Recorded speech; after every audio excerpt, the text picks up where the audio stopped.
Hi, for those of you who don't know me, my name is Sabine Levy. I attend Kedgley Intermediate and I'm here to share my story. For over a year now, 6 school friends and I have been fundraising money in support of Invader, which here at Papsda you might be familiar with because we also support this cause as a church. Last year we had to read a book for school called Iqbal. My friends and I were a little annoyed on how we had to read a 300-page book, but surprisingly it turned out to be an amazing book.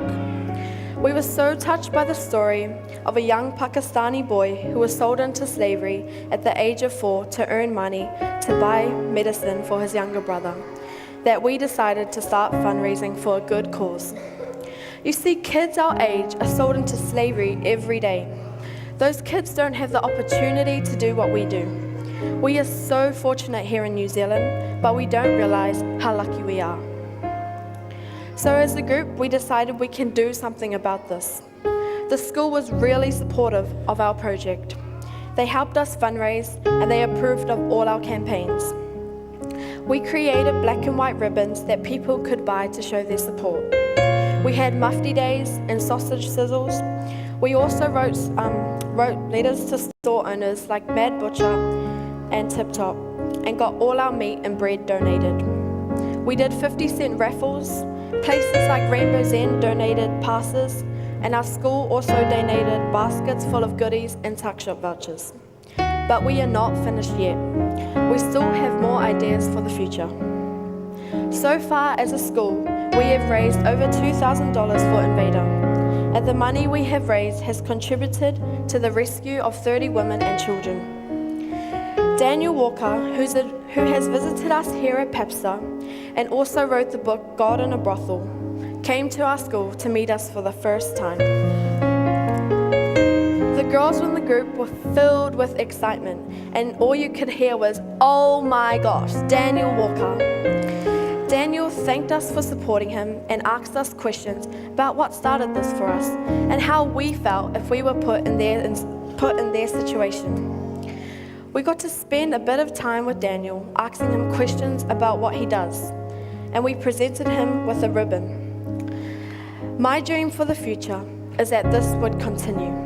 My big dream is that every school in Auckland would have an event once a term to fundraise for Invader. Now that would be pretty cool.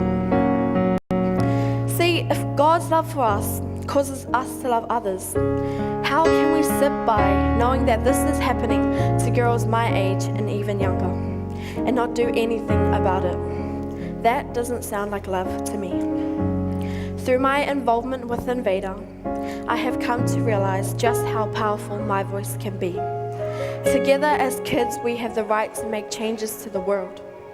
Papsda, I think we can do more. I think we as a church can support Invader and other organisations that put a stop to human trafficking. I believe that this is how we respond to God's love, by loving others. Thank you.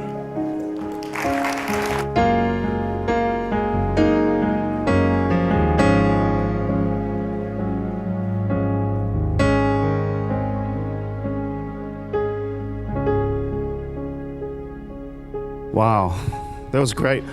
I was kind of wishing, Sabine, that you'd just keep going. That was awesome. I've really enjoyed church this morning. Look, I always enjoy church, but there's been a special sort of feeling about church this morning. You know, the colours and our young people. Aren't they awesome? And they do a great job. I'm just so proud of them. And I just want to take this opportunity to thank Ashley and her awesome team of volunteers just for what they do with our young people. I just sense there's a real sense of mission about our young people. There's a real sense of depth about our young people, and they just seem to be enjoying God and enjoying church. And thank you, Ashley. Can we give them a big clap just for what they've done for us this morning?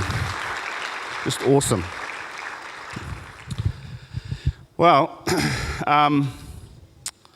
8 years ago, maybe 9 years ago, Karen and I scootled off to the US with Stephen and Leanne and I think Richard and Karen, and we went to check out a few things. And one of the things that we came back with was this concept called Orange. And we thought, wow, this is a really neat concept. And so we kind of brought it back to Papsda. And ever since that time, we've been kind of following the principles of Orange. We love the principles. And I know from time to time we've spoken about Orange. And just to refresh your memory on what Orange is the combination of two colors. Does anyone know what they are? Red and yellow. Well, sounds like a song. No, that's black and yellow. Sorry. A combination of two colors, red and yellow.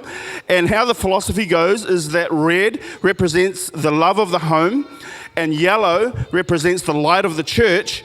And when these two colors collide, what you get is an amazing way to bring young people up in the light of God's love. And so we've kind of been following those principles, and when they collide, you get orange. And so the whole thing kind of that we've been following is called Orange. And the guy that came up with this idea, and I'm sure him and a team of people came up with this concept and have written amazing curriculum around it, is a guy called Reggie Joyner. And I just want to share with you a couple of quotes from Reggie. And you can see they're in orange because I thought about that. This first quote goes like this. The first priority of the family should be to establish a quality of relationship with each other that is a reflection of an authentic relationship with God. In other words, the best way that your young person, your child, is going to get to know how loving God is by how loving you are as a parent.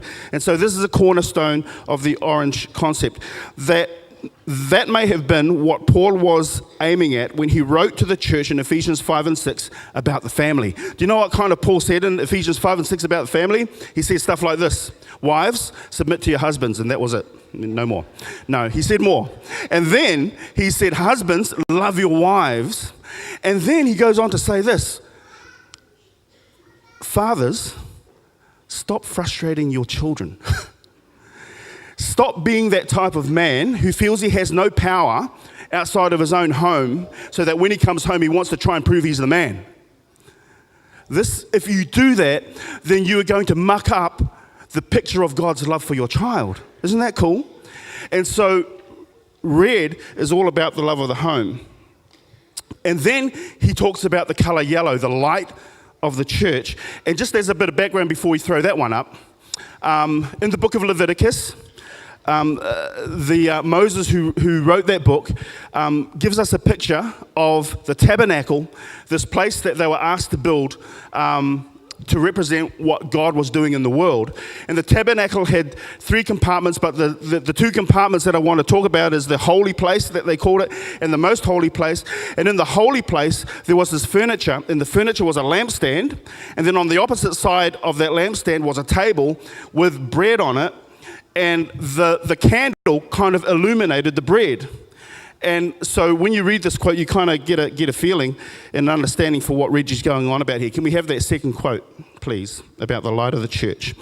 The lampstand was positioned strategically to do one thing: cast its light on the table and on the bread that represented God's provision and presence. For generations, the lampstand of the tabernacle stood to highlight the object that best represented God's goodness and God's provision. The same object that Jesus would one day use to symbolize his own body. Jesus compares the church to a lampstand in the book of Revelation, a strong reminder of the church's responsibility. Everything about these churches, their teaching, practices, and work was challenged for one reason in Revelation. They were losing their effectiveness as God's light to their communities. Basically, Reggie is saying this: the job of the church in a young person's life is to shed light on the fact that you can have faith in God in every area of your life, to shine that, to blow it up really big. And the problem that was happening in Revelation was that the churches that were mentioned there were losing their effectiveness on shining light on Jesus Christ as their provider. Papsda's age group ministries, which I'm privileged to serve in alongside these superheroes that do all this sort of stuff, exist to illuminate God's goodness and his provision. And here's how we do it. You notice we're wearing these funky t-shirts that look pretty cool. And I was saying to one of our young people who are wearing this T-shirt who's quite fashion conscious that we might introduce headbands of the same colours and maybe shoes, and they weren't that impressed. But the T-shirts are really cool. And what I want to do is just explain how we want to illuminate God's goodness by the things that are written on the T-shirt. So if we can have that first slide up. Before I do that, here's what we are trying to avoid. I want you to imagine a vertical axis and a horizontal axis. And if the vertical axis, at the top of the vertical axis was how we measure passion. So if you had a measurement right up to the top of the vertical axis, you would be a real passionate follower of Jesus Christ. You just fill with passion. And then if the vertical axis, and at the end of that we measured serving. You know, and if you were right at the end of that horizontal axis, you were like serving like hard out. Here's what we want to avoid as we raise our young people through our ministry here at Papsda. We want to avoid young people coming out of our ministry just being passionate and not serving. We want to avoid having young people who come out as adults who are just about happy clappy, just jumping for joy, not really knowing why. It's just giving them a buzz and they just love it, but they're doing nothing to grow God's kingdom. We want to avoid that. On the other hand, we want to avoid the type of young people that come out of our ministry who just want to go hard out serving God. It's all about the work. It's all about the work. And what are you doing? Well, you're not doing as much as me. And have no passion for Jesus Christ. We want to avoid that as well. We want to bring a young person through our age group ministry here at Papsda who is well-rounded, who are passionate about all the aspects of what it takes to be a devout, complete, passionate, serving follower of Jesus Christ. And so here we go. Number one. The word that we have on our T-shirt to describe our first stage of discipleship for our young people is wonder.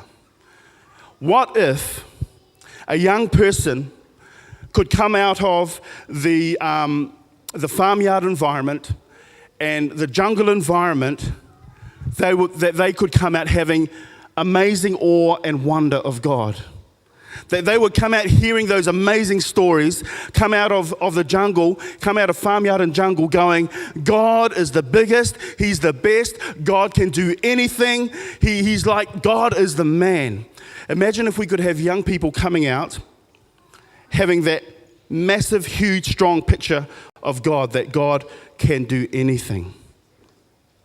And then what if we could have young people coming out of the treehouse and extreme going, you know what?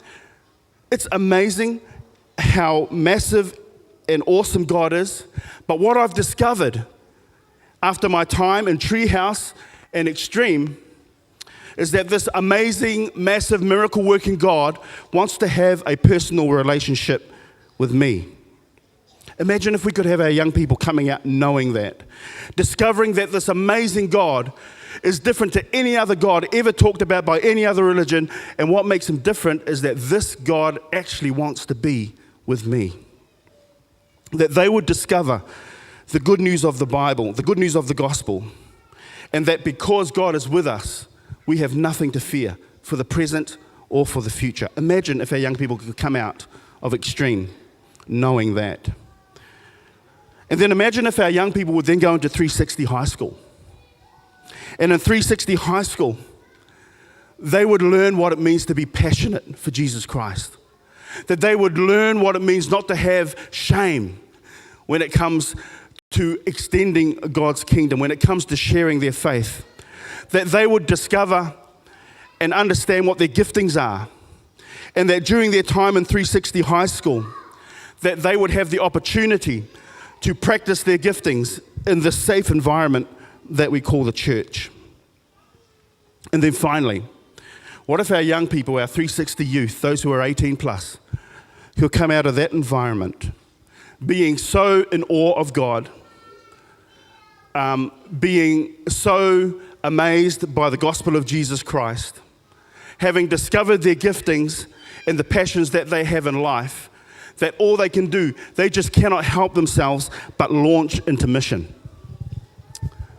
Imagine what if when we got to the end of their time in youth that we had to release them because they had so much energy and they were so rounded and so wanting to be a follower of Jesus Christ, that we just spent our time releasing our young people into growing God's kingdom, not holding on to them, not so that we could have numbers, but being happy to release them into God's vineyard to grow his kingdom. Imagine if that could happen.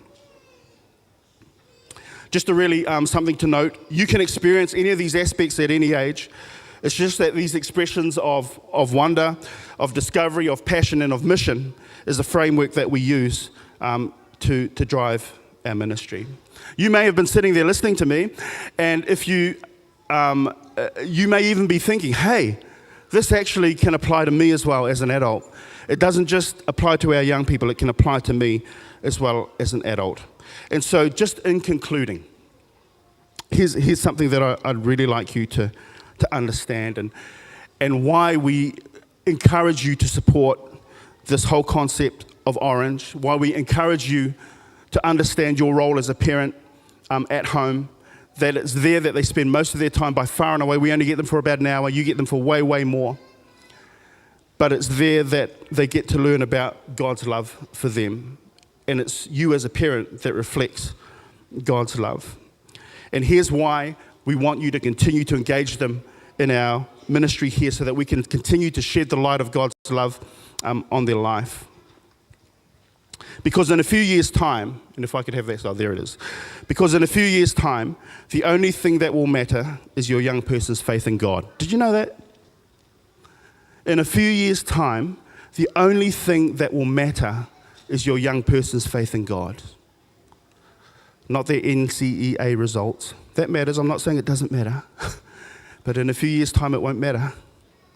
Not what their career is going to be. That matters. But in a few years' time, if you understand what I'm talking about, that won't matter.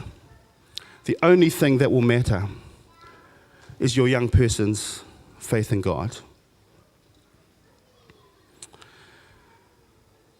Does this work? Does this picture that we have work? I mean, there's so many things that you can take and just pick one and run with it. The question is, does it work? Can I tell you something that we do once a term? Ashley runs this thing that we call All In. And All In is designed for this purpose. We're saying to everybody that's involved in age group ministry, we're saying to everyone involved in age group ministry that, hey, if you're involved in like what we used to call cradle roll, you're not just doing cradle roll. You're not just doing like primary Sabbath school. You're not just following a lesson plan. We are all engaged, all throughout age group ministry, we are all engaged in producing a follower of Jesus Christ that is fully rounded, fully passionate, and fully serving follower of Jesus Christ. Not lopsided, fully passionate, fully serving. Not 50-50. There's no 50-50 in the Bible, I'm telling you. It's 100%, 100%. 100% passionate for Jesus Christ, 100% willing to serve in his kingdom and grow his kingdom. That's the type of young person that we pray about and that we wish for coming out of our age group ministries. Ashley runs this thing called All In.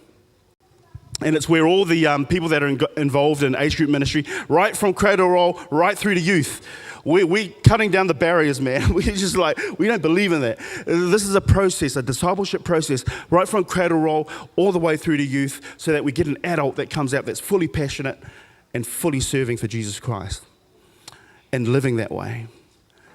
And when I looked around that room of the people that are involved in our age group ministry, I was amazed, and I said to Karen on the way home, and Karen said to me on the way home, did you notice something? That over 50% of the people that are at that All-In meeting, we're all at John and Debbie's house, thanks John and Debbie, and they have a huge house if you've ever been there. It's a real blessing. And the lounge room was full, and there were no spare chairs. There's I didn't count, but there were a lot of people. Over 50% of those people are under the age of 25. And I'm not saying that's because this, because it's all because of this process. No, it's not. It's all because of you as a parent in the home sharing the love of God with your young person. But it's also because we have a passion for shedding light on Jesus Christ as their provider. And what is coming out the other end, from what I can see, is that our young people are becoming passionate servers for the kingdom of Jesus Christ. Amen. So we